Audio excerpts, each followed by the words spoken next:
అటు గుంటూరులోనూ వైద్యులు వైద్య సిబ్బంది రోడ్డెక్కారు. కోల్కతాలో అత్యాచార ఘటనను నిరసిస్తూ ర్యాలీ నిర్వహించారు. ఐఎంఏ ఆధ్వర్యంలో జరిగిన ఈ ర్యాలీలో వైద్యులు వైద్య సిబ్బంది పాల్గొన్నారు. లార్జ్ సెంటర్ నుంచి జీజీహెచ్ వరకు ర్యాలీ సాగింది. అత్యాచార నిందితులను వెంటనే శిక్షించారని నినాదాలు చేశారు. అప్పటి వరకు పోరాటం చేస్తామని తేల్చి చెప్పారు.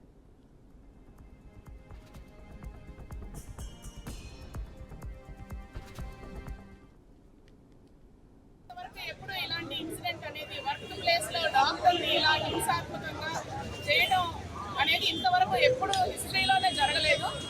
ఇంకా ముందు కూడా ఎప్పుడూ జరగకూడదు. ఇలాంటి ఇన్సిడెంట్స్ అనేవి మనం మనుషులైనా అనేది గుర్తు చేసుకునేలాగా ఉన్నాయి.